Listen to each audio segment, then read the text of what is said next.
Baik, bismillahirrahmanirrahim. Assalamualaikum warahmatullahi wabarakatuh. Waalaikumsalam warahmatullahi wabarakatuh.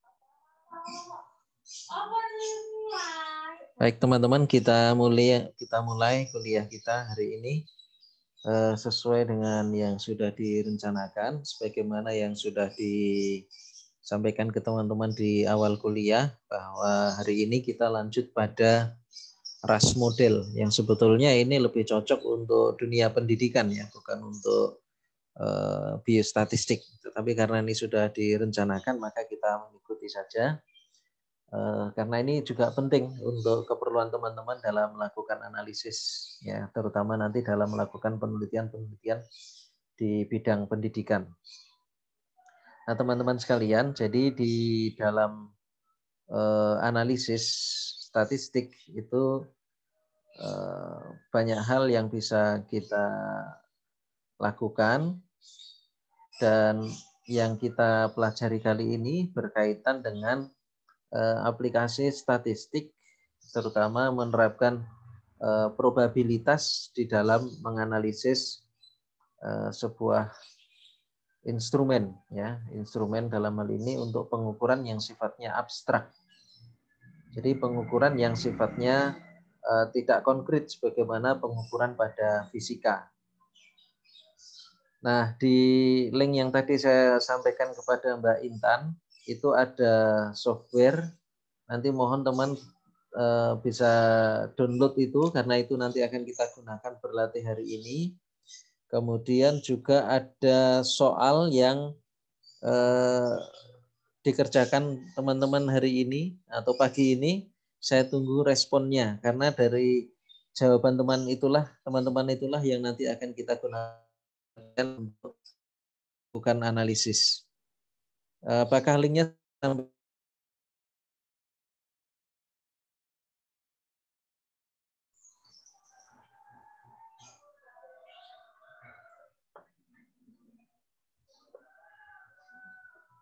bisa dibuka link soalnya, teman-teman?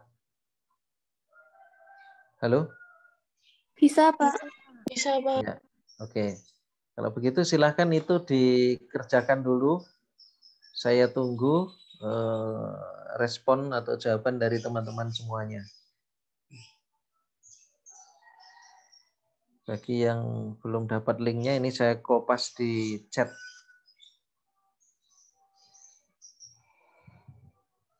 Oke, saya tunggu dulu ya.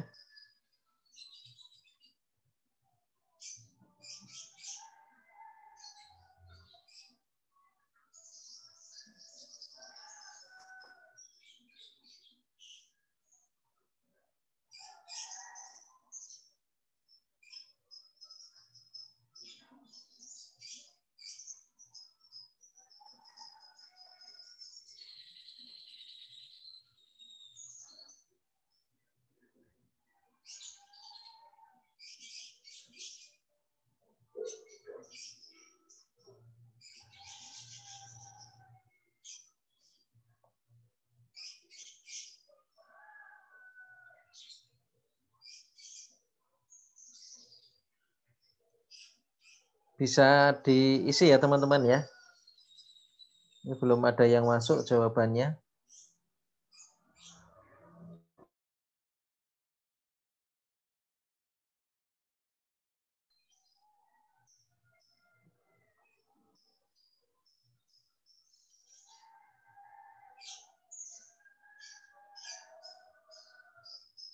Ada yang belum bisa membuka link soalnya?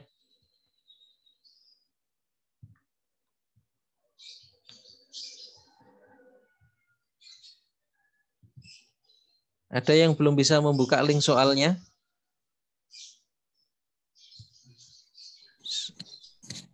Saya, Pak, masih loading. Loading ya. Ya. Ya, mudah-mudahan bisa segera dibuka, kemudian diisi, dikerjakan. Jadi sekali lagi, dari soal-soal yang kita gunakan untuk latihan ini nanti, itu yang akan kita analisis.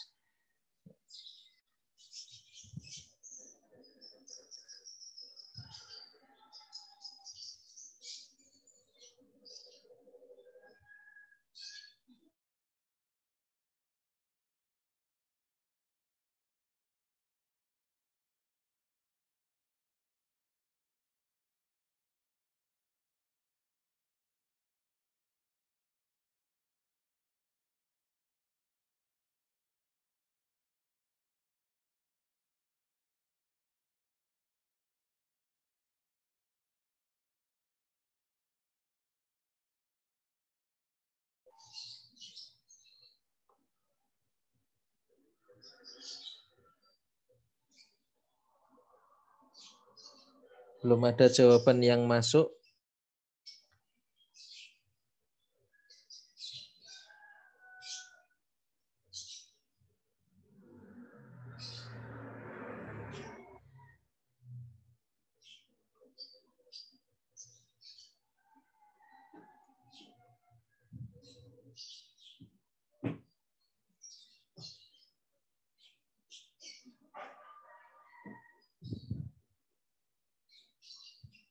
Mohon agak cepat teman-teman dalam menjawab karena waktunya mepet. Sehingga nanti kalau terlalu lama waktunya habis. Baru ada satu yang masuk.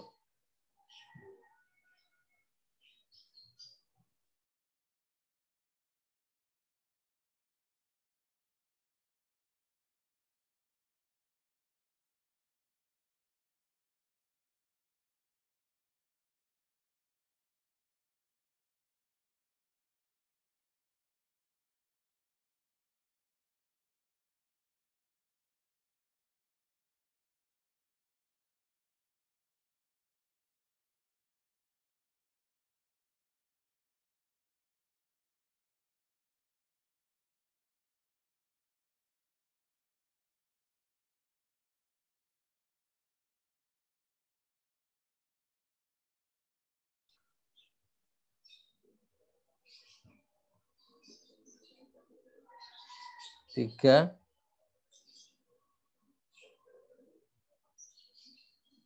Ada 3 yang sudah masuk. Mohon yang lain bisa segera menyusul.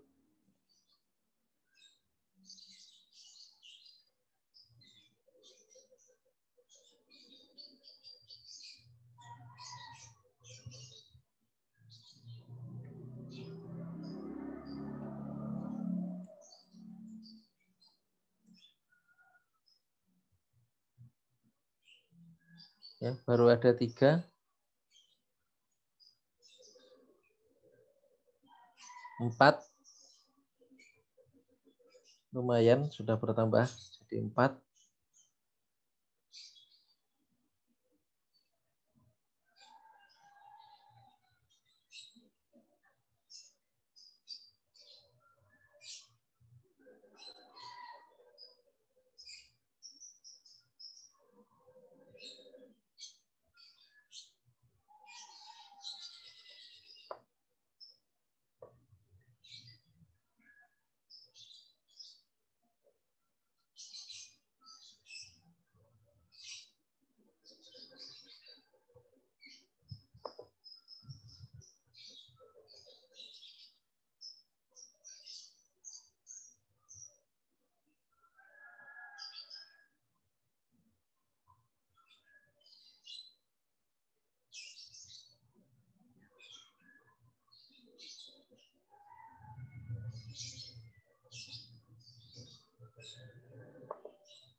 Ya, ada 10 yang sudah masuk. Yang lainnya masih ditunggu.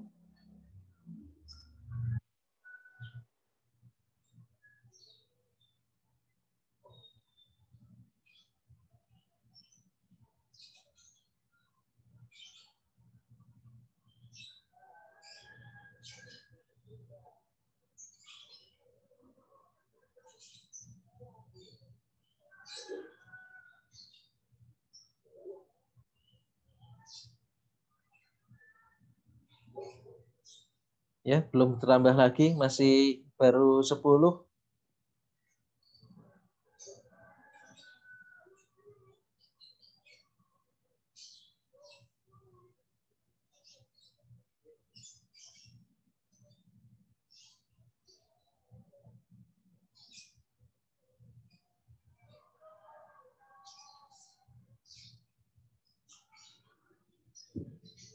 Mohon tidak usah terlalu difikirkan untuk jawabannya benar apa salah gitu ya. Kalau bisa ya alhamdulillah, kalau enggak ya pokoknya dijawab dulu. Ya.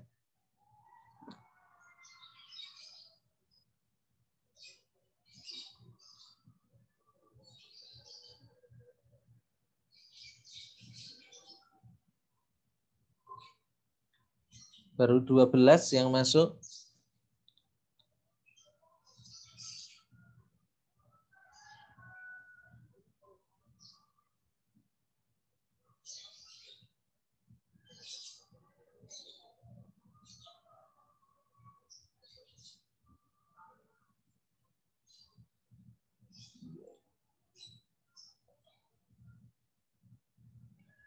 Untuk softwarenya sudah bisa di-download teman-teman. Sudah. Ya, silahkan di-download, kemudian diinstal di laptopnya.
Baru 16 yang masuk.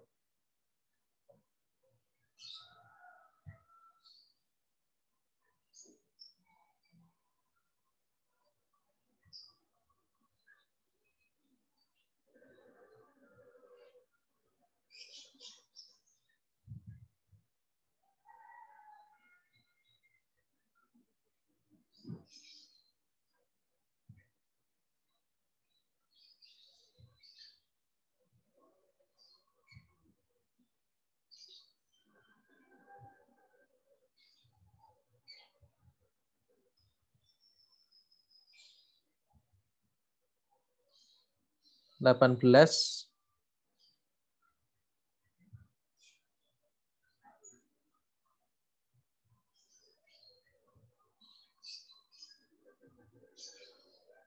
Ini yang masuk ada 22.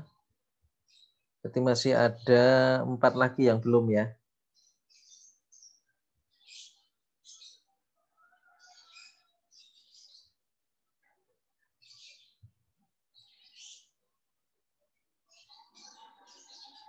Ya, tinggal 3 lagi. Sudah 47.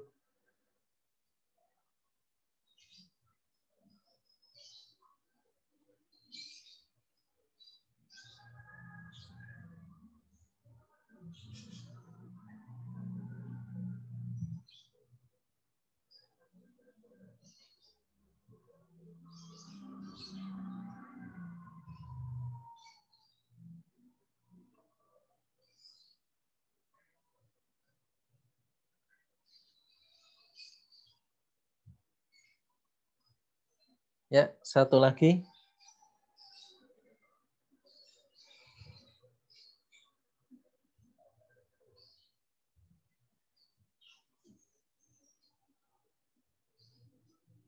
Oh, ini 23 yang masuk. Tambah satu lagi. Berarti masih ada 2 yang belum menyelesaikan soalnya.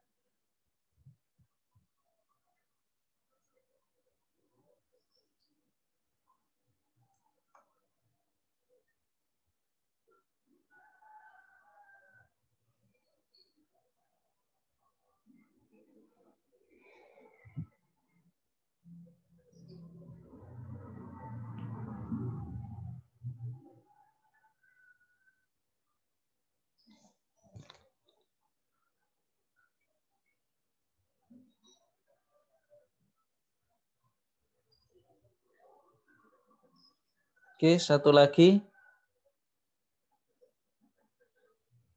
Baik, sambil menanti saya lanjutkan dulu ya.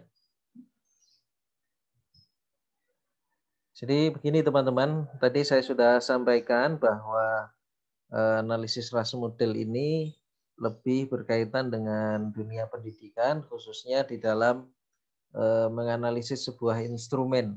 Ya, walaupun nanti juga banyak bisa diterapkan di hal-hal lain, terutama yang berkaitan dengan pengukuran yang sifatnya abstrak, ya, berbeda dengan pengukuran di fisika yang sifatnya konkret, bisa diamati, bisa dirasakan, ya, dan terlihat dengan jelas, gitu ya. Tetapi pada pengukuran yang sifatnya abstrak, termasuk hasil belajar, kemampuan kognitif, sikap, persepsi, opini, dan seterusnya, itu tidak mudah sebagaimana kita melakukan pengukuran pada fisika. Ya, sebentar saya tayangkan slide untuk mengantarkan, karena ini nanti pastinya akan diperkuat lagi di mata kuliah evaluasi, ya, di evaluasi pembelajaran. Mudah-mudahan nanti masih bisa ketemu di mata kuliah ini. Apakah ini terlihat slide-nya, teman-teman? Terlihat, Pak. Ya.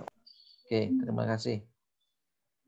Jadi ini berkaitan dengan khususnya evaluasi di dalam pembelajaran, ya. Tadi saya sudah sampaikan, terutama berkaitan dengan instrumen untuk pengukuran yang sifatnya abstrak atau yang sifatnya laten, ya, entah itu persepsi, opini, gitu ya.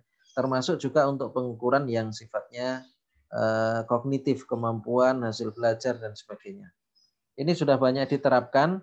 Misalnya untuk tes TOEFL itu sudah menggunakan RAS model ini di dalam menganalisis jawaban dari peserta tes. Nah, yang menjadi permasalahan adalah apakah setiap kali kita melakukan pengukuran di dalam dunia pendidikan itu yang selama ini kita gunakan skor yang dihasilkan itu betul-betul merupakan hasil pengukuran. Ini pertanyaan besar itu ya. Karena kalau itu merupakan hasil pengukuran, maka mestinya juga memenuhi kaidah-kaidah sebagaimana pengukuran di dalam fisika. Apa saja itu kaidah pengukuran di dalam fisika? Contohnya kalau kita mengukur tinggi misalnya. Ada orang yang tingginya 100 cm, ada yang tingginya 140 cm, ada yang tingginya 180 cm. Nah, jarak antara 100 ke 140 itu sama dengan 140 ke 180. Artinya di situ ada selisih 20 cm, ya, karena skalanya jelas.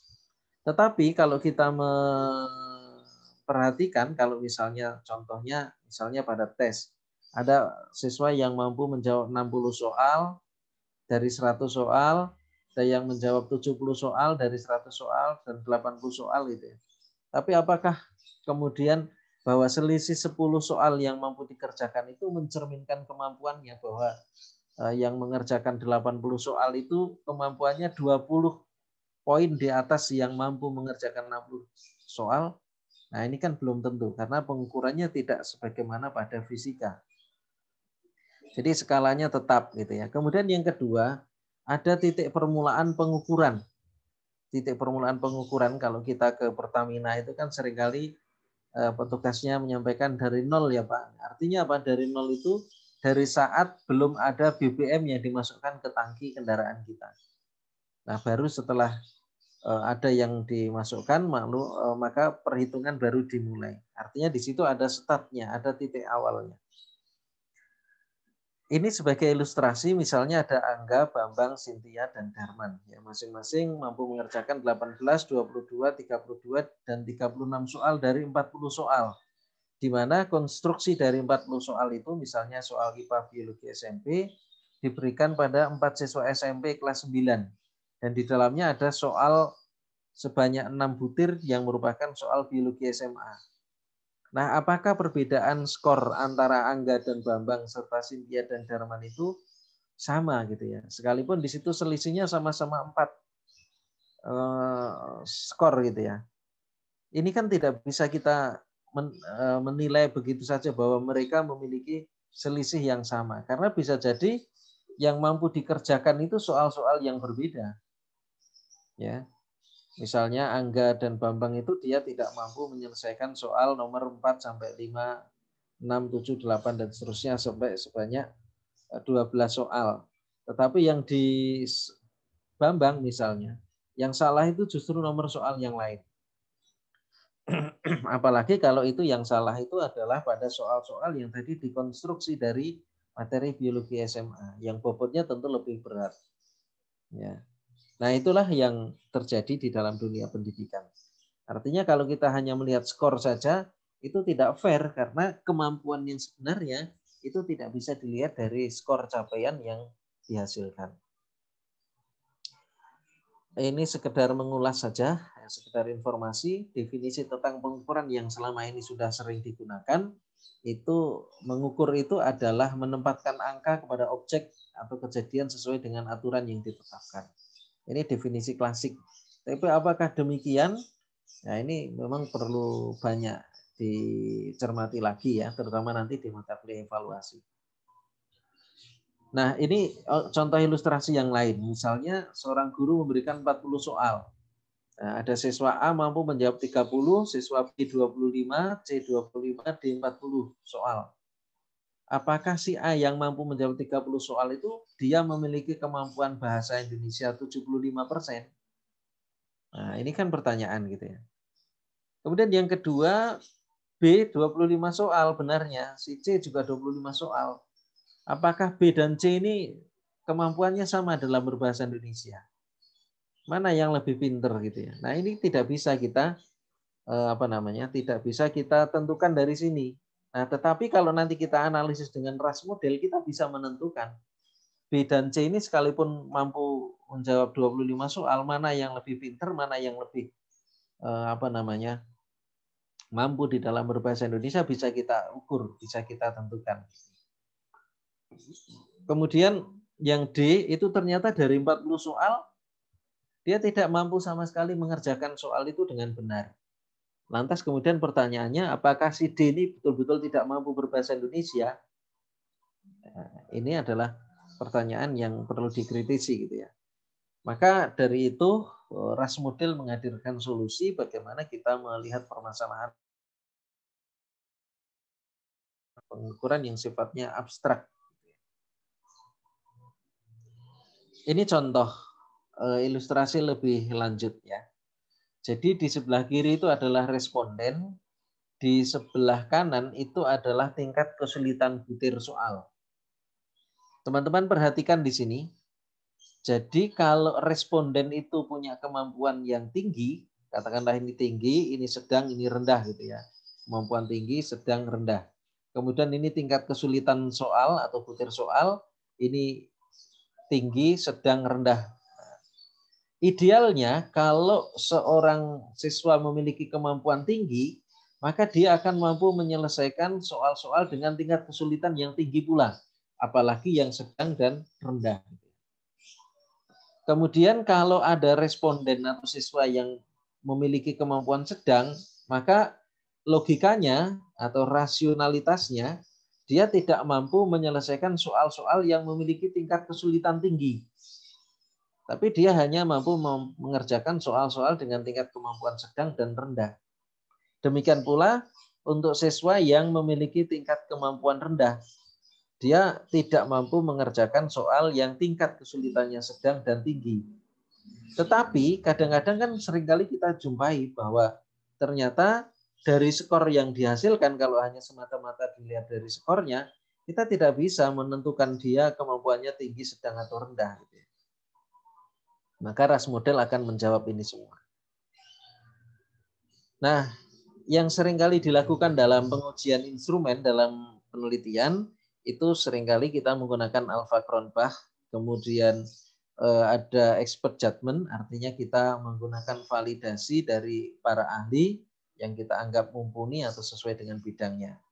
Kemudian apakah kita juga tidak bisa menggunakan atau memanfaatkan respon dari responden yang kita gunakan? Nah, padahal di sini bisa kita gunakan untuk mengukur itu semua.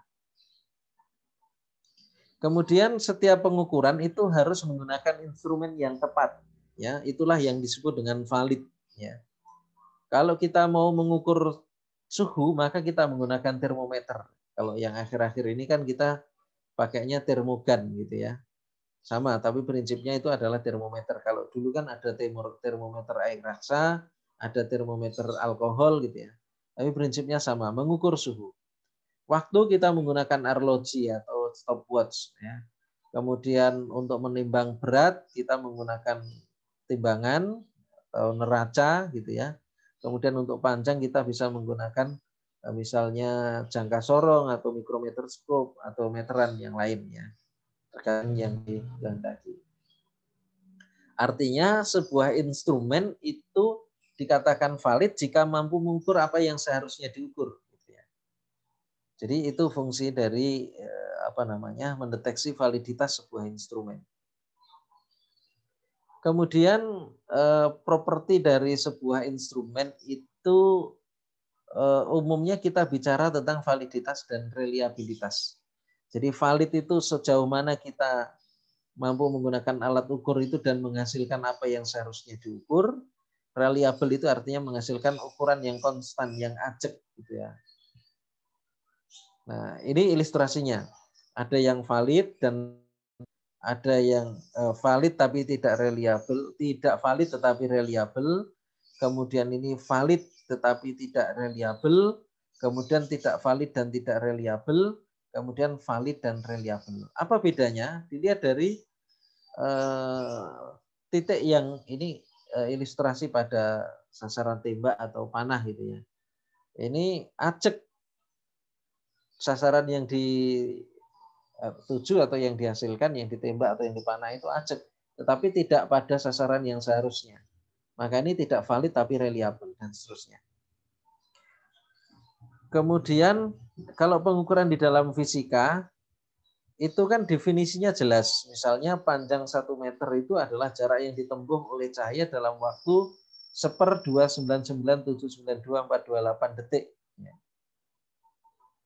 Ada juga dulu itu menggunakan apa itu? Platina iridium gitu ya.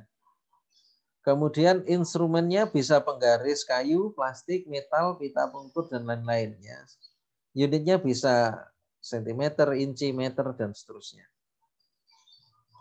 Nah, ini saya lewati. Jadi di dalam pengukuran psikometri itu kadang-kadang bisa menghasilkan sesuatu yang menghasilkan persepsi yang berbeda. Jadi kalau ditanyakan mana yang antik itu kan relatif. Nah, itulah yang nanti yang kita sebut sebagai pengukuran yang sifatnya laten atau sifatnya persepsional. Ya. Dan itu tidak bisa dilakukan sebagaimana pada pengukuran fisika. Dan yang penting lagi adalah bahwa di dalam statistik itu tidak hanya sekedar bermain angka, tetapi bagaimana kita menggunakan logika yang baik dan benar, dan dari mana data itu diperoleh. Tidak sembarangan angka itu kemudian bisa dioperasionalkan secara matematika. Misalnya ada permintaan min, tolong tambahkan nomor 081 sekian-sekian dan 0857 sekian-sekian. Maksudnya adalah bukan untuk menambahkan angka ini, tetapi menambahkan nomor ini di grup misalnya. Nah, kalau salah persepsi kan mungkin bisa ditambah. Sehingga jadinya ini hasilnya adalah 1666 sekian-sekian. Artinya apa? Kita salah di dalam mempersepsikan atau mengoperasikan angka-angka di dalam operasi matematika. Nah, ini berkaitan dengan angka, ini sudah sering kita dengar. Jadi ini juga contoh statistik yang sebetulnya tidak pas gitu ya. Mentang-mentang ini A disimpulkan dengan 1, B 2 dan seterusnya sampai Z 26. Kemudian kita menjumlahkan angka-angka yang ada gitu ya. Padahal itu sebetulnya hanya simbol saja. Bukan berarti 4 lebih baik dari 3, lebih baik dari 2, lebih baik dari 1 dan juga angka-angka yang lain. Nah, kalau ini kan yang sering dipakai ya. Yang sering kita dengar. Jadi dalam kehidupan itu kita tidak bisa hanya mengandalkan skills saja. Karena ternyata skills itu hanya 82% dari penopang keberhasilan dalam hidup kita. Nah, akan lebih disempurnakan lagi ditambah dengan knowledge 96%. Ya. Ya, dengan cara dijumlah tadi ya. Kemudian hard work itu 98%, kerja keras. Dan semua itu ternyata tidak menjamin keberhasilan kita 100%, kesuksesan kita 100%. Yang menambahkan jadi 100% kalau kita tambahkan dengan attitude. Tapi ini hanya permainan angka, teman-teman. Jadi ini sebetulnya tidak boleh menggunakan cara seperti ini. Nah, ini tentang jenis-jenis data sudah pernah kita pelajari di mata kuliah ini di awal-awal dulu. Kemudian ada beberapa kritik di dalam psikologi, terutama dalam pengukuran. Kalau di pengetahuan secara umum, pengukuran itu adalah menempatkan angka pada objek atau kejadian yang sesuai dengan aturan yang ditetapkan. Maka di situ ada beberapa hal yang perlu dikritisi. Bahwa atribut yang diukur itu harus bersifat kuantitatif atau saintifik secara instrumental. Ya. Prosedur penentuan untuk estimasi angka menunjukkan besarannya. Jadi ini kritiknya. Tidak semua yang yang kita tempatkan angkanya itu tepat gitu ya. Karena itu kan seringkali bukan ukuran kuantitatif gitu ya. Oke, nanti dalam mata kuliah evaluasi akan kita pelajari lebih lanjut. Ini saya lewati saja, Nah, ini teman-teman. Jadi di dalam RAS model itu di dalam menyikapi pengukuran yang sifatnya laten atau yang sifatnya abstrak tadi, kita melihat pada probabilitas. Jadi dari skor, kemudian kita lihat data frekuensi, kemudian kita lihat probabilitasnya. Contoh misalnya ada 10 soal biologi, si A mampu menjawab 8 soal dengan benar, B 6 soal, C 3 soal. Maka kita bisa menentukan odds rasionya, yaitu P dibagi N min P. P itu adalah jawaban benar, N itu jumlah soal, kemudian P itu adalah yang tadi ya jawaban benar. Sehingga kalau ada 10 soal, si A ini odds rasionya adalah 8/10 kurangi 8. Jadi 8 dibagi 2, berarti sama dengan 4. Kemudian yang B itu karena mampu menjawab 6 dari 10 soal, maka 6 dibagi 4.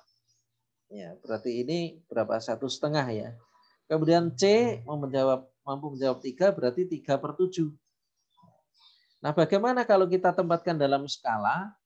Ternyata kalau yang menjawab 1, 2, 3, 5, 8, dan 9 soal itu kita tempatkan dalam odds ratio, garis odds ratio, itu tidak memiliki interval yang sama. Contoh misalnya, yang mampu menjawab 1 soal, maka odds rasionya adalah 0,111. Yang menjawab 2, 0,25, dan seterusnya sampai yang menjawab 5 itu 1, karena 5/5.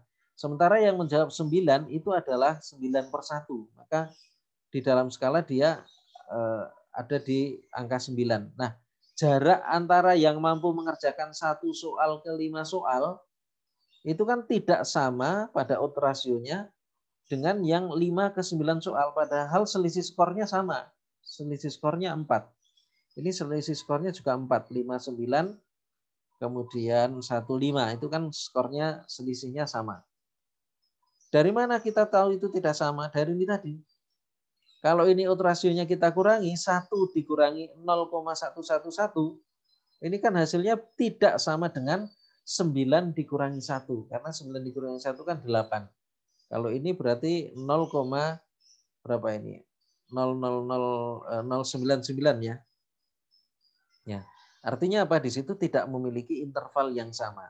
Kalau tidak punya interval yang sama, maka ini batal demi hukum ya untuk mengatakan itu sebagai sebuah hasil pengukuran. Nah, solusinya adalah dengan cara probabilitas tadi kita logaritmakan. Sehingga log dari 0,11 yang ini tadi, kemudian ini kita logaritmakan semua sampai yang 9, ya, hasilnya adalah 0,11 logaritmanya 0,954. Kemudian log 1 itu 0, log 9 0,954. Nah, dari sini kalau kita tempatkan di sebuah mistar, jaraknya baru sama. Karena ini min 0,954, jaraknya ke 0 itu sama dengan 0 ke plus 0,954. Jadi ini akan fair jika ditempatkan di dalam sebuah mistar, hasil pengukuran. Ya, jadi kualitas pengukuran dalam fisika itu kan punya titik tolak jelas 0 ya. Kemudian linier dalam satu garis lurus, equal interval artinya setiap skala yang sama itu jaraknya sama dan mempunyai satuan. Dalam hal ini kalau di fisika tadi ada sentimeter, desimeter dan seterusnya itu adalah satuannya. Nah, di sini hasil pengukuran yang sifatnya laten tadi kita gunakan satuan yang disebut dengan logit atau log of unit. Nah, sehingga idealnya kalau kita menggunakan peta konstruk dari taksonomi Bloom, seorang responden yang memiliki kecerdasan tingkat tinggi, sedang dan rendah itu dia akan mampu menyelesaikan butir soal yang berbeda. Yang memiliki responden atau siswa yang memiliki kecerdasan tinggi, maka dia akan mampu mengerjakan soal-soal yang sulit, ya, yang sintesis, evaluasi dan seterusnya sampai yang jenis singkatan mampu diselesaikan semua. Tapi yang sedang mungkin dia tidak mampu menyelesaikan yang sintesis dan evaluasi, dan seterusnya. Artinya tingkat kesulitan butir soal itu bisa dilihat dari responden. Ya, artinya responden yang memiliki kemampuan tinggi tentu juga mampu menyelesaikan soal-soal yang tingkat kesulitannya tinggi, sedang maupun rendah. Sebaliknya, siswa atau responden yang memiliki kemampuan rendah itu tidak mampu menyelesaikan soal dengan tingkat kesulitan sedang dan tinggi. Nah, itulah pentingnya kita melakukan analisis dengan menggunakan RAS model. Maka tadi kita sudah berlatih dengan menggunakan soal yang sudah teman-teman kerjakan. Sekarang kita akan lihat hasilnya ya, dari soal yang dikerjakan oleh teman-teman. Saya akan buka, mudah-mudahan sudah selesai semua.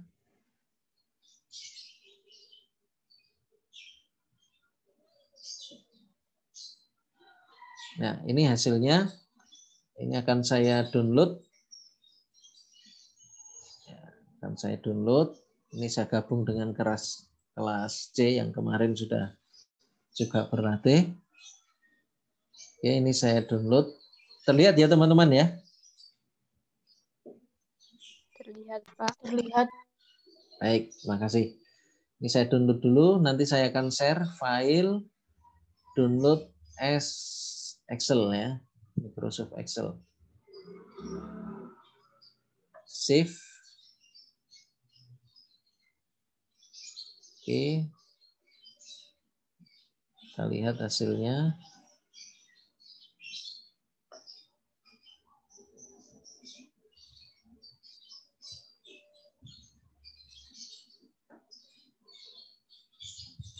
Mana tadi?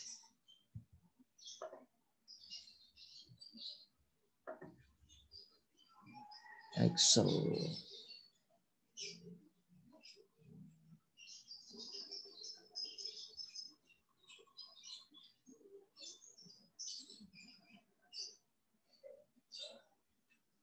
Ini tanggal 16, berarti ini ya.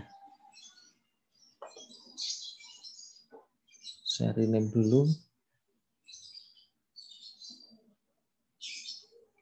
Latihan analisis RAS kelas B. Saya pindahkan dulu, saya cut. Kemudian saya masukkan di mata kuliah biostatistik.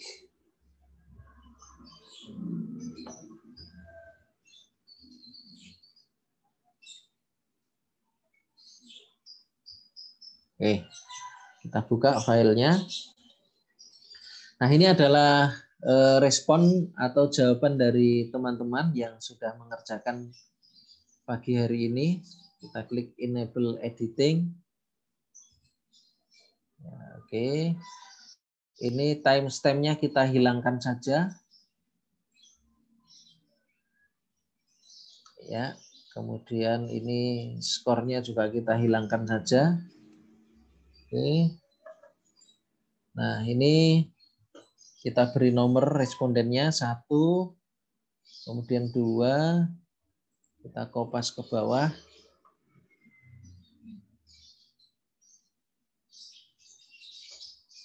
Oke, nah ini teman-teman, kita sudah mendapatkan nomor responden.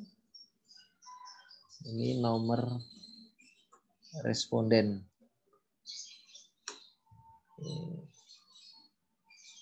Kita simpan dulu.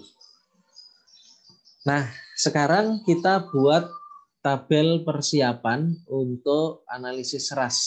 Ya, kita buat tabel persiapan untuk analisis RAS.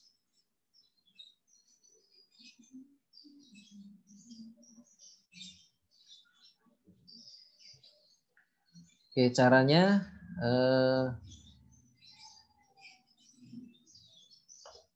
ini kita sisipkan dulu baris, insert. Kemudian ini kita beri nomor, ini ini 1, ini 2. Oke, supaya tidak membingungkan, ini kita kecilkan dulu kolomnya ya, kita sempitkan dulu kolomnya sampai jawaban terakhir. Klik kanan, kolom width kita buat saja 4 misalnya. Oke. Nah, kita beri nomor kolomnya dulu supaya nanti tidak membingungkan. Oke, sampai kolom 17. Nah, kita hanya membutuhkan ini, teman-teman. Kalau ini tadi kan 2 huruf inisial nama, gitu ya. Kemudian ada jenis kelamin, P itu perempuan, L itu laki-laki. Asal SMA, N itu negeri, S itu swasta. Pendidikan terakhir orang tua, 1 SD, 2 SMP, 3 SMA, 4 S1, 5 S2, dan seterusnya. Kemudian tempat tinggal, K itu kota, D itu desa. Kemudian ini jawabannya kan ini lengkap ini. Ada B, sel telur, D, oogonium, C, oosit sekunder, dan seterusnya. Nah, kita hanya membutuhkan hurufnya saja. Nah, bagaimana caranya? Nah, ini untuk data demografi.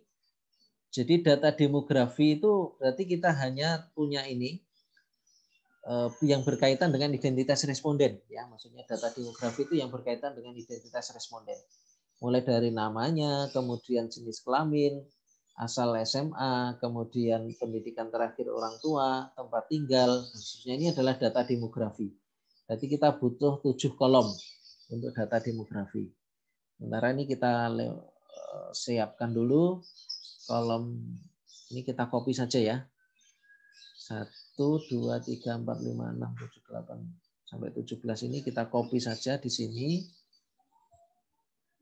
Ctrl C, kemudian Ctrl V. Ya, kemudian kita lebarkan kolomnya. Oke, kita lebarkan 2 saja. Nah, jadi jawaban yang diperoleh dari ini tadi, ini kan lengkap dengan uraian dari isi jawabannya, bukan hanya kodenya saja. Ya, maka kita hanya membutuhkan 1 karakter. Jadi teman-teman, untuk analisis RAS di latihan kita kali ini itu kita hanya membutuhkan 1 karakter. Ya, hanya membutuhkan 1 karakter. Oke, ini sementara mulai dari kolom keempat dulu. Ya, mulai dari kolom keempat. Kolom keempat ini berarti jenis kelamin dan seterusnya. Kolom keempat. Nah, kita ambil 1 karakter saja dari responnya. Nanti untuk yang kolom 1, 2, 3 nanti akan saya jelaskan lebih lanjut. Ya. Jadi ini caranya bagaimana? Kita masukkan rumus. Sama dengan left, LEFT, left, kurung buka, mana yang kita ambil? Yang kita ambil mulai dari kolom keempat. Ini kita klik di kolom keempat, baris ketiga. Kita klik di sini. Berapa huruf yang diambil? Teman-teman perhatikan, bisa saja Excel yang ada di laptop teman-teman, di situ perhatikan ini. Ada yang koma, ada yang titik koma, mungkin juga ada yang titik dua. Nah, ikuti saja. Kalau di situ minta koma, maka kita masukkan koma.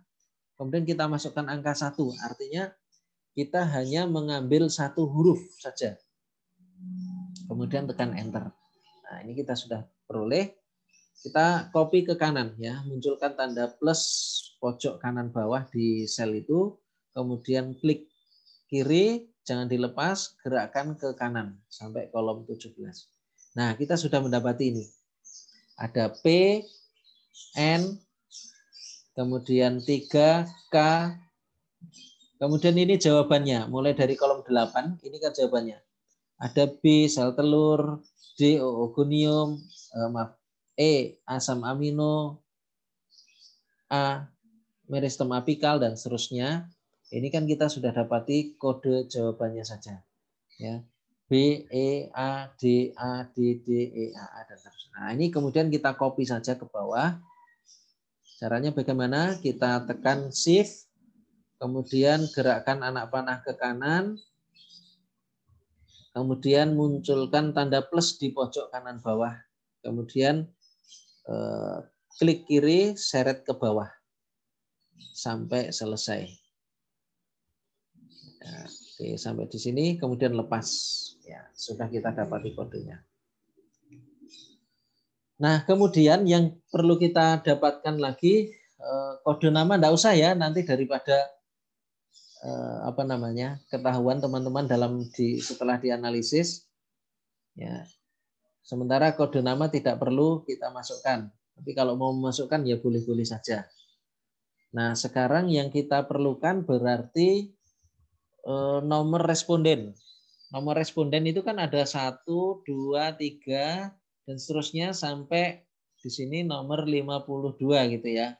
Nah, padahal di dalam di dalam analisis RAS di setiap kolom itu hanya membutuhkan 1 digit saja atau 1 karakter. Maka caranya bagaimana? Ya kita ambil tadi. Ini berarti angka 01. Maaf. Jadi nomor responden 1 ini kan aslinya 01 gitu ya. Berarti di sini 0, di kolom ini 0, kemudian di sini 1. Ya, kemudian yang berikutnya nomor 2 itu kan berarti aslinya 02. Sampai di sini bisa dipahami teman-teman? Bisa, Pak. Bisa. Oke. Bisa, Pak. Baik, makasih. Nah, ini kan sebetulnya bisa kita ambil dengan cara seperti tadi. Kalau tadi master left, ini mudah-mudahan bisa pakai ya, master right.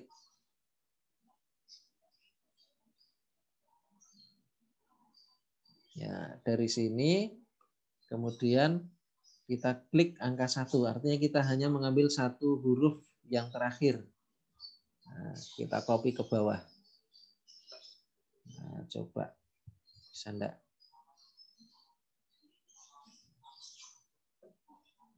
Oh, bisa. Ya. Oke. Nah, kemudian untuk yang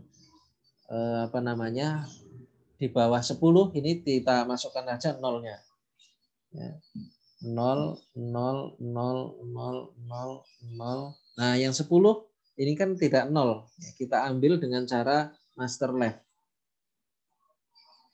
Sama dengan left kita masukkan yang di sini koma 1, artinya kita mengambil 1 karakter dari yang paling kiri, kita enter, kemudian kita kopas ke bawah.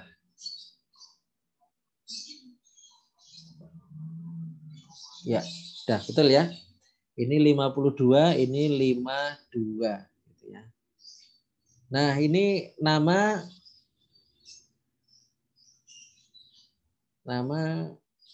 ya, ini sementara saya mencontohkan tidak usah dimasukkan ya, tapi kalau nanti teman-teman mau berlatih memasukkan nama ya boleh saja. Oke, gitu. Nah, ini kita simpan dulu. Kita sudah mendapati responnya. Kemudian kita copy di file Excel yang lain. Ya, caranya bagaimana? Cukup kita ambil dari responnya saja.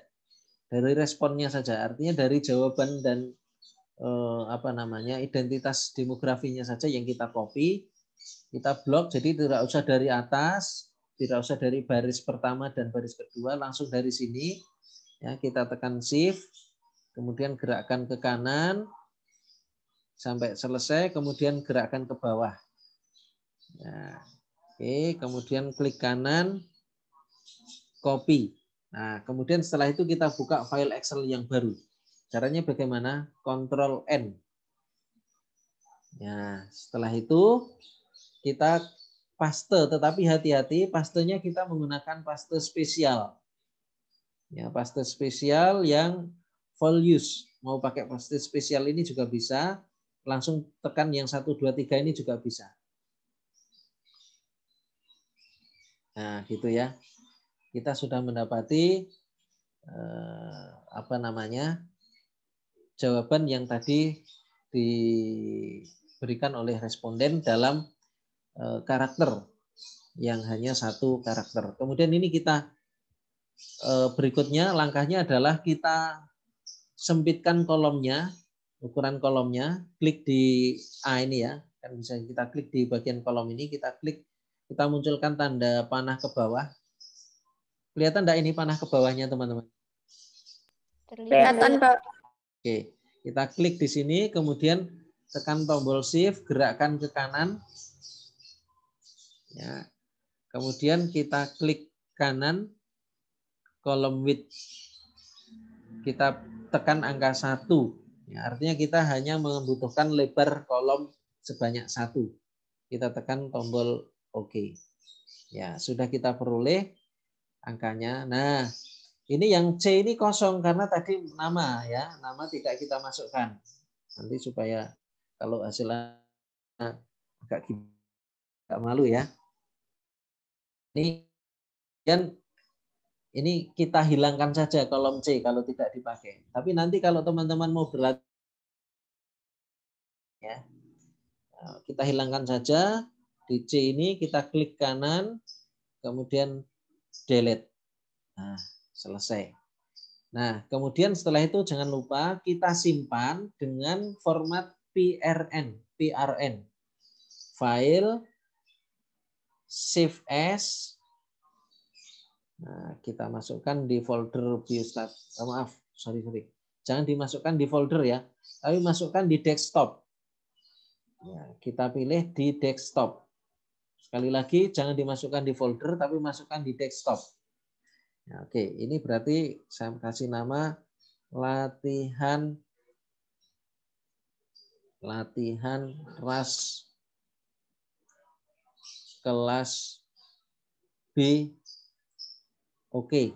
Nah, ya, kita beri nama latihan ras kelas B. Oke. Kemudian sekali lagi pilih yang tipe filenya PRN. Kita cari mana PRN. Oh, ini ya. Formatted text space delimited. Ya, kita pilih yang ini. Formatted text space delimited. Kita klik, kemudian klik save. Ya, latihan ras kelas B oke PRN. Nah, sekarang kita cari posisi di di desktopnya ada di mana. Ya, kita cari di desktopnya.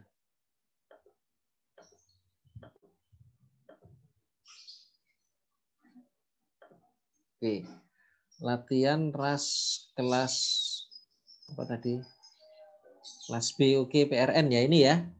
Nah, cara ngeceknya bagaimana? Kita klik kanan, kemudian Notepad. Iya. Nah, kita sudah dapati ini. Jadi kalau kita buka dengan Notepad, hasilnya seperti ini.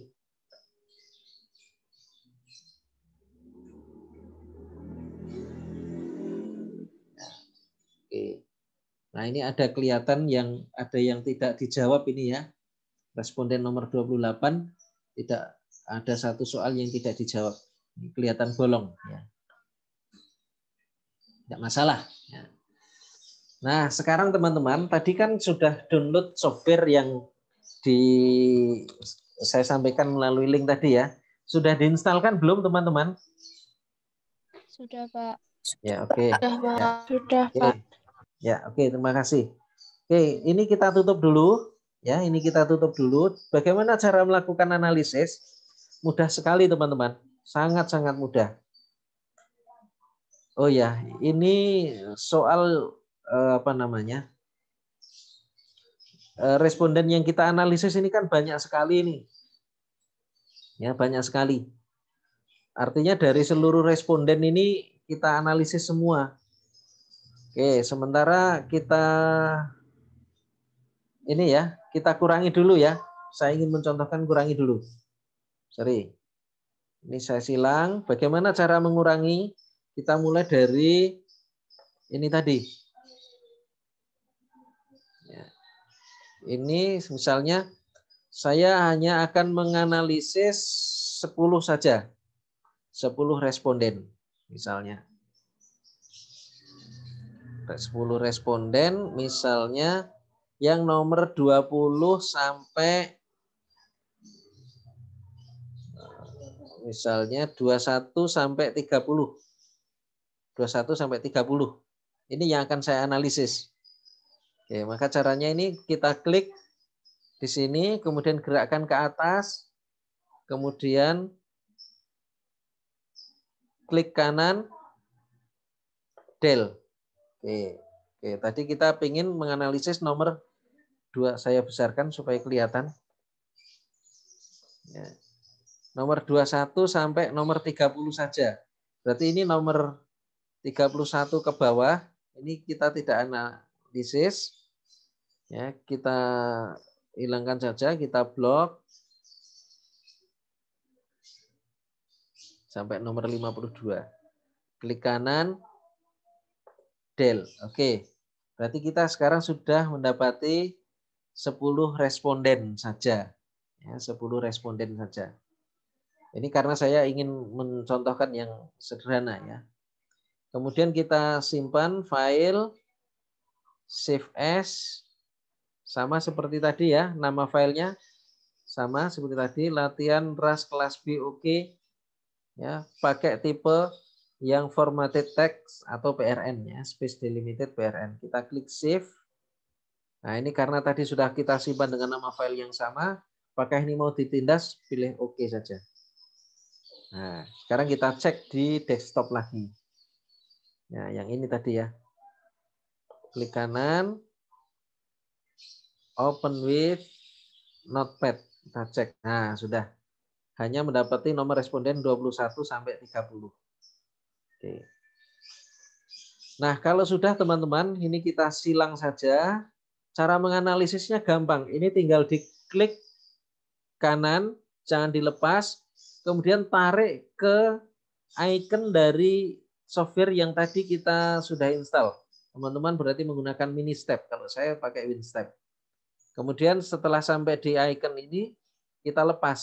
Iya, sudah masuk. Sampai di sini bisa dipahami teman-teman cara menganalisis? Bisa, Pak. Oke. Bisa, Pak. Kalau sudah sampai di sini, jangan diapa-apakan dulu, jangan ditekan enter, kita klik data setup dulu. Klik data setup. Nah, ini yang perlu kita lakukan adalah memasukkan ini, name, kemudian name, item, dan number of item. Jadi, name first person label column itu artinya menanyakan identitas demografi yang pertama itu ada di kolom berapa. Dalam hal ini adalah kolom 1. Kemudian identitas demografi yang kita miliki itu membutuhkan berapa kolom. Tadi kan soalnya ada 10 butir ya. 1, 2, 3, 4, 5, 6, 7, 8, 9, 10. Nah, ini berarti identitas demografi itu ada 6 kolom. Berarti ini nameline-nya itu kita masukkan angka 6. Nanti teman-teman perhatikan ini perubahannya. Ini kan ada biru, ada warna hijau ini. Nah, kemudian item first column itu artinya menanyakan kolom keberapa jawaban dari soal itu dimulai. Nah, berarti kan jawaban itu mulai dari kolom ke-7 ini ya. Nah, maka ini kita masukkan angka 7. Kemudian ada berapa soal yang dianalisis? Yang dianalisis kan ada 10. Kita masukkan angka 10. Ya. Nah, kalau sudah kita tekan data refresh data display. Perhatikan ini perubahannya warna biru, warna hijau. Kita klik di sini. Nah, data demografi itu ditunjukkan dengan kolom yang warna biru. Kemudian jawaban yang dianalisis itu ada pada kolom yang diberi warna hijau. Ya, jadi ini person atau data demografi, ini item. Kemudian label itu adalah untuk memberikan nama soal yang dianalisis. Jadi caranya bagaimana? Ini perlu kita beri nama labelnya. Item label. Kita klik di sini. Item label. Nah, kita masukkan, anggap saja soal nomor 1 kita beri nama S1. S1. S2, soal nomor 2. Soal nomor 3, S3, dan seterusnya. S4, S5, S6, S7, S8, S9, S10. Oke, artinya ada 10 soal yang kita analisis, kita beri nama soal 1 sampai dengan soal 10. Kemudian kita klik item labels, oke. Nah, ini sudah masuk ya. Setelah itu perlu kita masukkan kunci jawabannya. Jadi kunci jawaban tadi, yang soal yang dikerjakan. Kunci jawabannya saya sudah simpan di sini. EAA DA. EAA DA ya, kita masukkan. Cara memasukkan kunci jawabannya di sini teman-teman. Klik MCQ scoring key. MCQ scoring key. Kita klik di sini. Ya. Berarti ada di sini, mulai dari sini. Apa tadi? Saya lupa. EAADA. EAADA. Kemudian nomor 6 dan seterusnya. CDCBA. CDCBA. Oke, selesai. Kuncinya sudah masuk semua. Oke, nah kemudian kalau sudah kita klik scan data for codes. Yang ini ya. Scan data for code. Nah, kita lihat nanti codes-nya harus masuk di sini kalau kita sudah memasukkan kunci jawabannya. Scan data for codes. Oke. Nah, ternyata jawabannya ada A, B, C, D, E, dan ada yang kosong. Kosong ini berarti tidak dikerjakan. Ya, tidak dijawab oleh responden. Oke. Kalau sudah, teman-teman, jangan lupa klik di sini, Win Step, kemudian pilih Save Control with Data File and Exit to Win Step Analysis. Jadi pilihnya yang paling atas. Save Control with Data File and Exit to Win Step Analysis. Kita klik di sini. Oke, kita berikan nama latihan RAS kelas B. Oke, PRN, enggak masalah ya. Kita klik save. Ya, kita sudah sampai di sini. Kembali lagi ke tadi pertama kali kita menyeret data ke ke item dari software tadi. Setelah di sini kita tekan enter 2 kali. 1, 2. Oh. Sorry.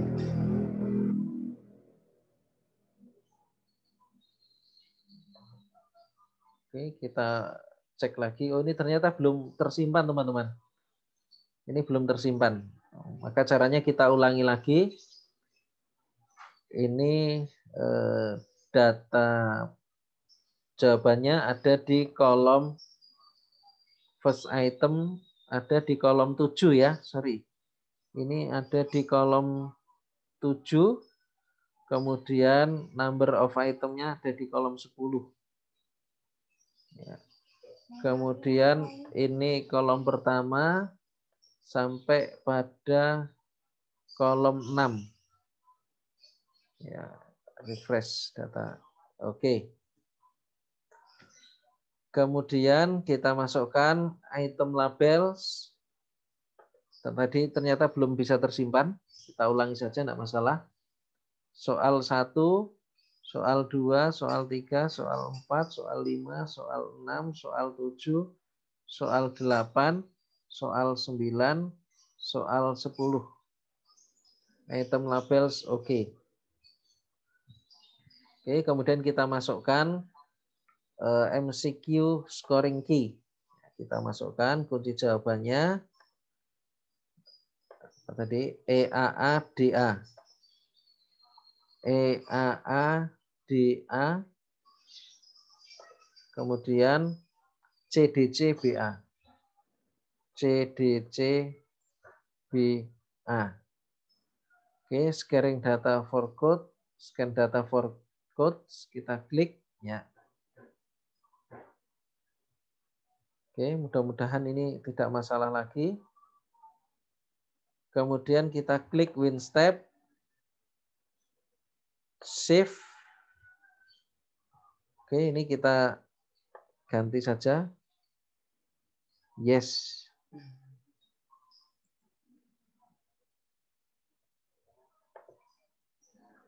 Ya, analyze this control file. Yes ya. Oke, sampai di sini kita tekan enter 2 kali. 1, 2. Ya, berhasil teman-teman. Ini sudah selesai dilakukan analisis, kita tinggal membaca hasil analisisnya. Bagaimana cara membaca hasil analisisnya? Mudah-mudahan waktunya cukup ya. Ini banyak sekali hasil analisisnya teman-teman. Ya, kita bisa membaca satu persatu. Ya. Cara membacanya kita lihat di sini, di output tabel. Oh, banyak sekali. Ada 40 berapa ini? Yang paling tinggi angka berapa ini? Ada 45 tabel output yang bisa kita baca. Ya, ada 45 tabel output yang kita bisa baca. Sekarang kita lihat. Yang pertama kita lihat dulu di right map-nya. Jadi right map itu adalah membandingkan Mistar Logit, skala Logit dengan menggunakan Mistar Logit antara person dengan item, antara responden atau siswa dengan butir-butir soalnya. Ya, kita pilih yang right map, kita klik, ya, kita besarkan, kita maximize ini. Nah, ini teman-teman, perhatikan. Ini adalah Mistar Logitnya. Jadi angka logitnya, skala logitnya, ini ada 3, 2, 1, dan seterusnya sampai ke bawah, sampai min 2. Artinya apa di situ? Nilai logitnya semakin ke atas itu semakin tinggi. Yang di sebelah Mistar, garis tengah ini adalah person. Yang di sebelah kanan itu adalah item atau butir soalnya. Jadi kalau tadi pada ilustrasi kita di slide tadi, semakin pinter maka nilai logiknya semakin tinggi. Sebaliknya kalau pada item atau pada butir soal, semakin tinggi skala logiknya atau nilai logiknya, itu soalnya semakin susah. Ya, soalnya semakin sulit. Ya. Sebaliknya pada person, semakin rendah nilai logiknya atau angka logiknya, itu artinya semakin rendah kemampuannya. Kalau soal semakin rendah nilai logiknya, maka semakin mudah. Sekarang kita lihat di sini. Kira-kira dari responden yang kita analisis ini, mana yang paling pinter? Responden siapa? Teman-teman bisa membaca ini. Mana yang paling pinter? Ini adalah kode responden. Oke. Saya kasih tahu ya, 21 ini adalah nomor responden, P itu perempuan, N itu dari SMA negeri, 3 itu berarti ayahnya SMA, ya betul ya, 1 SD, 2 SMP, 3 SMA, D tinggalnya di desa. Nah, berarti yang paling pintar itu yang dari desa. Ya, perempuan lagi.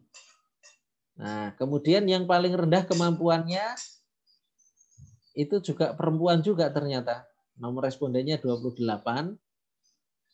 Perempuan dari SMA negeri, orang tuanya S1, kemudian tinggalnya di desa. Ya, ini kebetulan yang kita analisis kok dari desa semua ini ya. Ada yang dari kota ya, yang tadi nomor 21 sampai 30. Ya, kebetulan saja ya. Karena memang mahasiswa pendidikan biologi sebagian besar dari desa ya. Nah, sekarang kita lihat soalnya atau item soalnya, butir-butir soalnya, semakin tinggi nilai logiknya maka semakin sulit. Semakin rendah nilai logiknya atau semakin kecil nilai logiknya maka ini semakin mudah. Nah, berarti soal yang paling sulit soal nomor berapa ini teman-teman? Halo? 8, Pak. Nomor 8. Ya, yang paling sulit adalah soal nomor 8. Kemudian yang paling mudah soal nomor berapa? 3. Nomor 3, Ya, Pak. soal nomor 3. Pinter. Nah, sekarang gini teman-teman, kita ingin melihat bahwa antara person dengan item itu bisa kita bandingkan dengan nilai logiknya. Jadi dari responden yang kita analisis dari nomor 21 sampai nomor 30, kebetulan ini yang paling tinggi di situ nomor 21 ya, tapi ini bukan karena dia posisi angkanya paling tinggi, karena ini kemampuannya paling tinggi, maka dia posisinya ada di paling atas. Ternyata dari responden yang paling pinter sekalipun, itu tidak mampu menyelesaikan dengan baik soal nomor 8. Artinya apa? Tingkat kesulitan soal nomor 8 itu bobotnya lebih tinggi dari kemampuan siswa yang paling pinter yang kita analisis dari responden nomor 21. Nah, tetapi soal nomor responden nomor 21 ini, seorang perempuan dari desa ini, dia mampu menyelesaikan soal nomor 1, nomor 6, dan semua soal yang lain kecuali soal nomor 8. Jadi dia salah dalam mengerjakan soal nomor 8. Ya, gitu ya. Kemudian berikutnya kita lihat responden nomor 22. Ya, kebetulan ini 21 terus 22. Nah, tapi ini bukan karena diurutkan berdasarkan nomor respondennya, tetapi berdasarkan kemampuannya.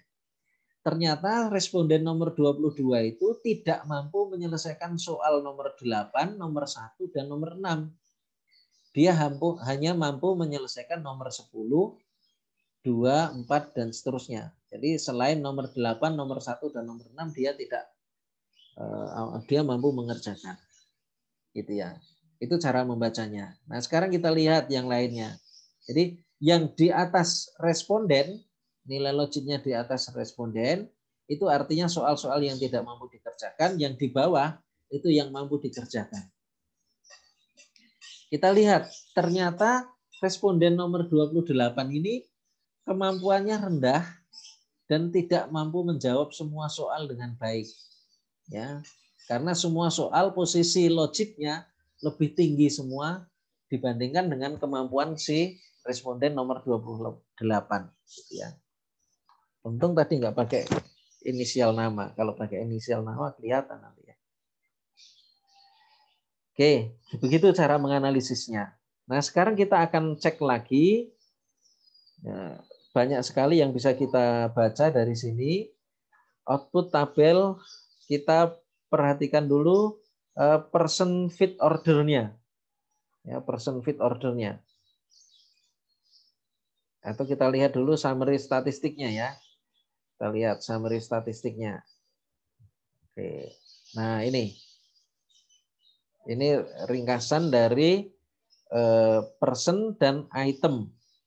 Jadi ini teman-teman dari summary statistik ini akan diperoleh gambaran tentang min ini adalah rata dari nilai logiknya. Rata nilai logiknya, kemudian ini nilai logik paling tinggi untuk person dari 10 responden yang kita analisis.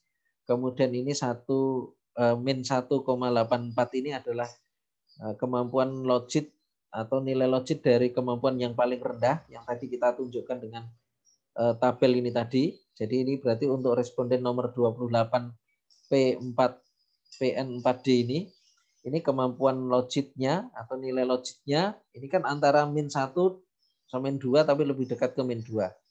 Nah ini tepatnya adalah min 1,84.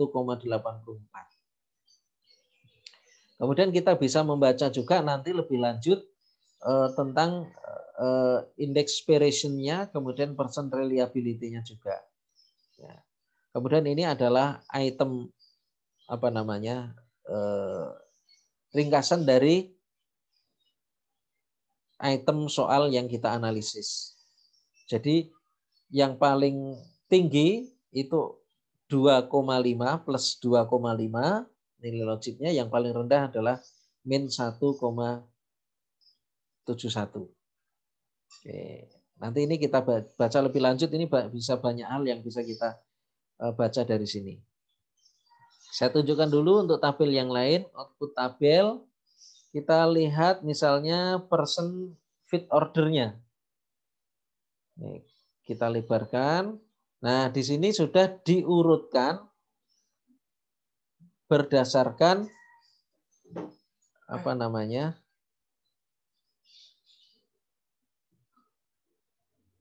kita lihat di sini mulai dari min 0,9 sampai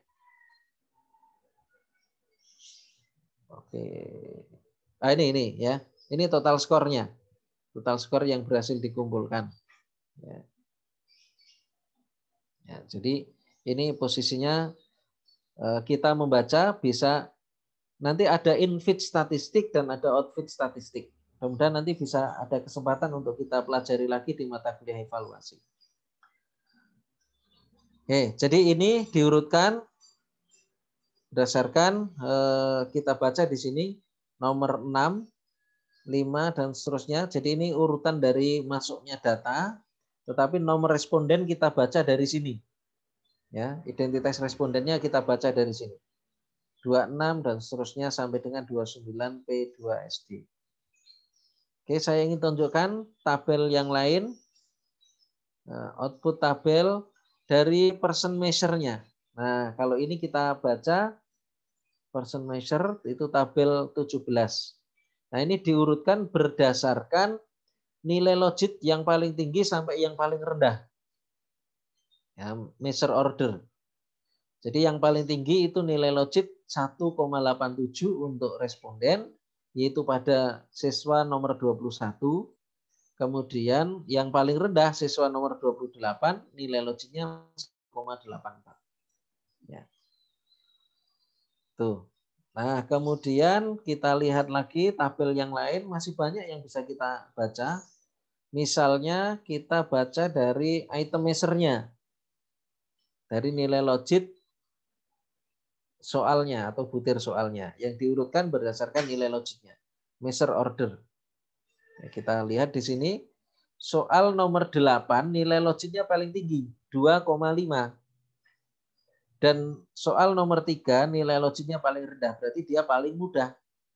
Min 1,71. Gitu ya.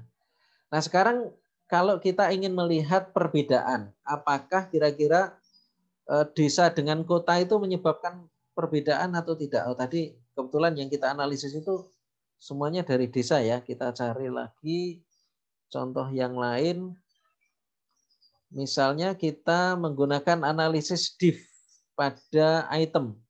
Apakah soal-soal kita itu menyebabkan terjadinya bias? Misalnya kita lihat S1 itu artinya dimulai dari kolom berapa kita menganalisis perbedaan dan seberapa banyak kolom yang akan kita analisis. Ya, tadi kita perlihatkan dulu di tabel ini tadi.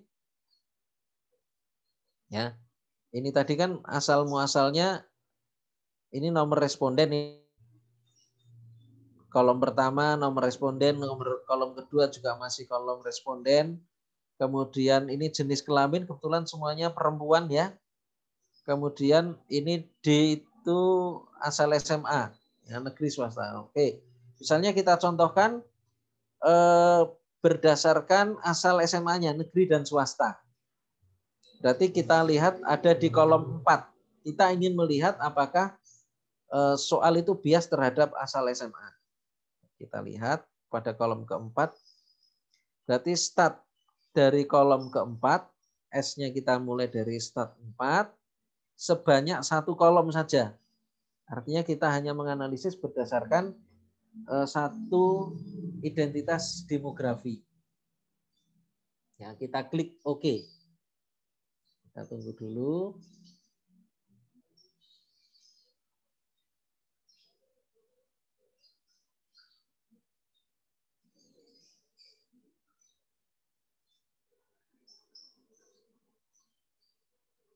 Oke, kita tunggu. Tabel biasanya akan dimunculkan, grafik akan dimunculkan di Excel. Kalau belum muncul, barangkali ada yang salah yang kita lakukan. Kita bisa ulangi lagi. Output tabel, div, ya. Kemudian ini display graph kita centang ya. Display graph kita centang. Kemudian kita klik OK. Kemudian label.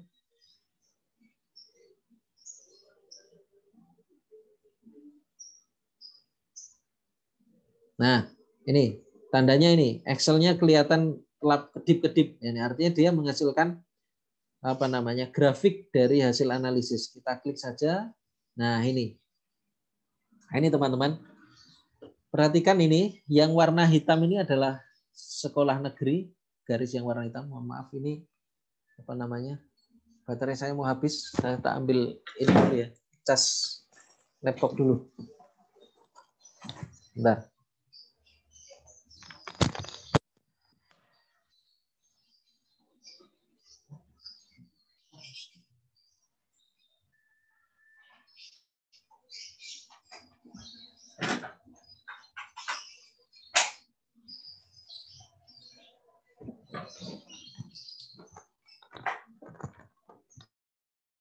Ya, mohon maaf, ambil charger dulu. Jadi ini yang warna hitam, garis warna hitam itu adalah hasil mengerjakan oleh responden yang berasal dari SMA negeri. Kemudian yang warna merah itu yang dari sekolah swasta SMA-nya. Kemudian yang hijau ini adalah reratanya. Ini bisa kita hapus reratanya supaya kita bisa melihat perbedaan. Apakah ada bias atau tidak. Caranya kita klik di warna hijau, kemudian klik kanan, kemudian del. Nah, sekarang kita lihat. Misalnya, ini soal nomor 3. Apakah ada perbedaan atau tidak? Nah, ini dilihat dari posisinya. Ternyata soal nomor 3 itu ada beda antara sekolah swasta dengan sekolah negeri. Soal nomor 2 juga begitu. Ya. Tetapi ini perbedaannya nanti akan kita lihat apakah itu signifikan atau tidak. Ini begitu juga soal nomor 5, S5 ini ya. Ini oleh siswa-siswa swasta dari SMA swasta tidak begitu mengembirakan ya. Kemudian dari sekolah negeri lumayan. Dan seterusnya. Itu kalau kita lihat dari swasta. Sekarang dari misalnya pendidikan orang tua. Kita lihat misalnya output tabel, kemudian item div. Nah, kalau pendidikan orang tua tadi kan mulai dari kolom kelima, berarti ini S5. S5, kemudian width-nya 1. Oke, kita klik OK.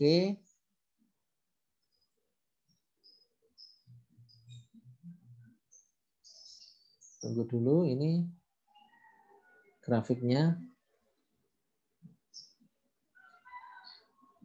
Oh, ada yang kurang tadi ya. Output tabel, div. Nah, ini display graph-nya lupa ya, mohon maaf. Display graph-nya lupa. Ini kita klik OK. Kemudian kita klik label. Sorry. Nah, ini hasilnya. Nah, sudah muncul kedip-kedip di Excel-nya. Kita klik. Nah, ini ternyata. Jadi 1 itu yang orang tuanya SD, 2 SMP, 3 SMA, 4 itu S1 ya. Oke. Kemudian yang warna pink ini adalah ratanya. Yang pink ini kita hilangkan saja. Nah, kita lihat di sini. Jadi respon dari setiap butir berdasarkan perbedaan demografinya bisa dimunculkan seperti ini dengan menggunakan analisis ras model. Ya, oke. Nanti pembacaan lebih lanjut mudah-mudahan di kesempatan yang lain gitu ya. Saya ingin tunjukkan sekali lagi satu hal yang luar biasa dari hasil analisis ras. Ya, kita waktunya tinggal sebentar gitu ya. Output tabel, kemudian kita ingin lihat skalogram. Nah, ini penting sekali skalogram. Kita klik. Ya, ada apa Mas Enggar?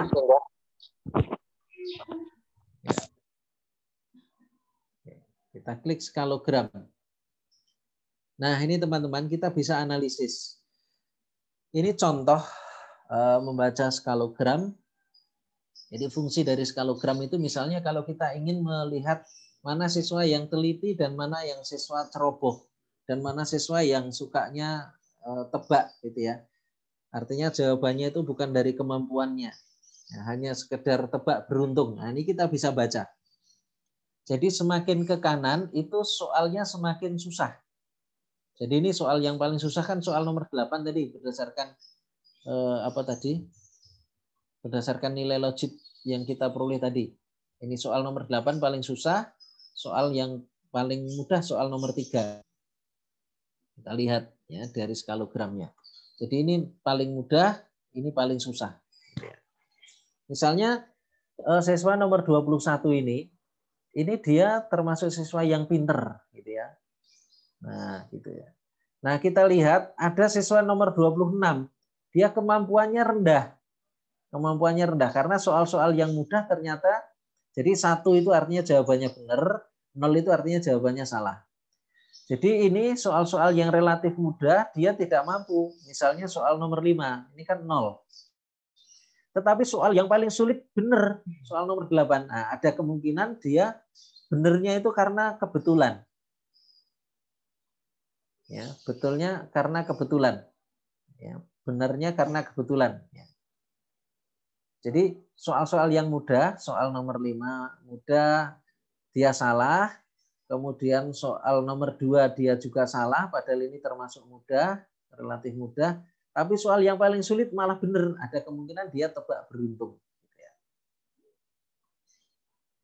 Nah, bisa juga kita analisis responden nomor 25. Responden nomor 25. Jadi soal yang relatif lebih susah, nomor 4, nomor 2, dan nomor 9, dia bisa pada relatif susah. Ya. Sementara soal yang paling mudah, soal nomor 3, salah. Ada apa ini? Bisa jadi nomor 25 itu dia tidak teliti atau tergesa-gesa di dalam menjawab soal. Gitu ya. Nah, itu cara membaca analisisnya. Nah, nanti kalau kita mau menentukan peserta olimpiade, maka kita cari orang yang pinter tapi juga teliti. Ya, pinter tapi juga teliti. Nah, caranya bagaimana? Kita cek saja pada soal-soal yang mudah mestinya dia bisa menyelesaikan semua. Kemudian soal yang susah, nah itu ya harapannya juga bisa benar semua gitu ya. Tapi kalau tidak, kita bisa urutkan. Jadi ini responden nomor 21 atau siswa nomor 21 ini paling pinter dan sekaligus juga relatif teliti ya, tidak ceroboh gitu ya. Nah, responden nomor 25 ini relatif ceroboh ini.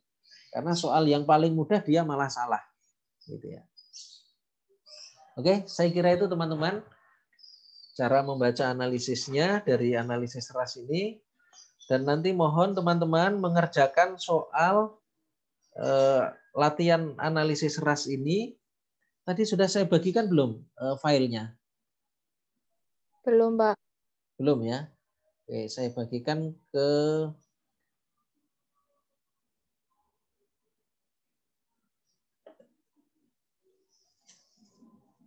Mbak Intan ya. Lewat Mbak Intan ya.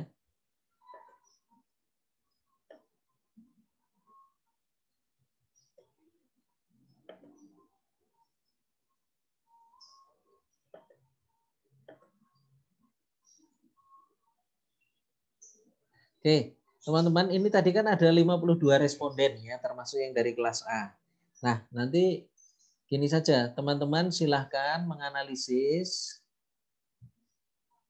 Tidak usah semua responden, ya. Cukup misalnya yang nomor absen, ini semua ada berapa mahasiswa di kelas ini? 23 ya? Halo, ada 25, Pak. 25 ya?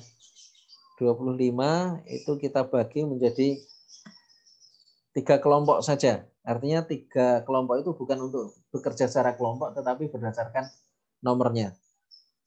1 sampai 8, presensi 1 sampai 8, 9 sampai 16, dan sisanya kelompok yang ketiga. Ya. Yang dianalisis adalah 1 sampai 3 itu responden 1 sampai 20. Ya, berarti menganalisis responden 1 sampai 20. Ya. Kemudian untuk yang presensi 9 sampai 16, 9 sampai 16 itu yang dianalisis berarti mulai dari nomor 33 ya. 33 sampai nomor 52. 33 sampai nomor 52. Jadi 20 responden ya. 33 sampai nomor 52. Oke. Kemudian sisanya nomor 17 sampai terakhir berarti kita pakai yang tengah-tengah. Ya. Pakai tengah-tengah berarti nomor 16 sampai 36. Bisa dipahami? Bisa, Pak. Oke. Saya ulangi Bisa, ya. Pak. Yang nomor 1 sampai 8 itu yang dianalisis responden 1 sampai 20. Kemudian nomor 9 sampai 16. Nomor berapa tadi? 3 sampai 33 sampai 52. 52. Ketika Ya. Kemudian sisanya nomor 16 sampai 36. Gitu ya. Oke, ada yang mau ditanyakan teman-teman?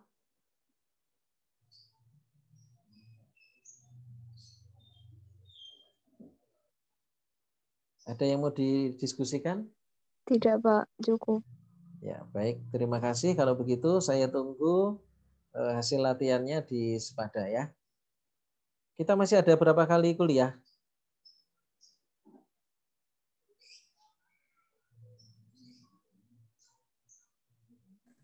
Kalau di OCW hari ini pertemuan ke-15, Pak. 15 ya, berarti yang akan datang itu sudah UAS ya. Baik, kita akhiri dulu. Kalau tidak ada yang didiskusikan, semoga teman-teman bisa diberikan kemudahan, kelancaran, dan sehat selalu. Kita akhiri. Assalamualaikum warahmatullahi wabarakatuh. Waalaikumsalam Assalamualaikum warahmatullahi wabarakatuh. Terima kasih, Pak. Oh iya, mohon dibuka sebentar kameranya supaya bisa saya laporkan di OCW. Ya, sebentar saja ya.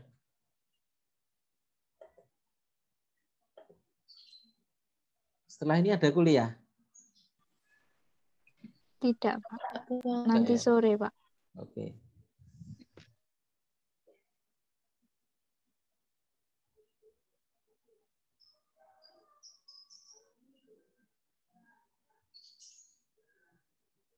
Oke, tinggal beberapa yang belum buka.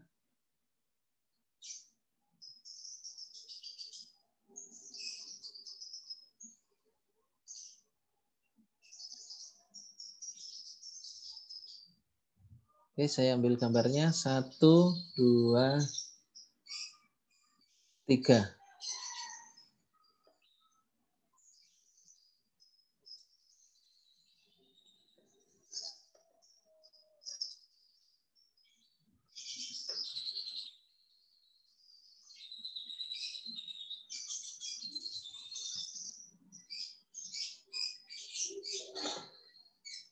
Baik, kita akhiri.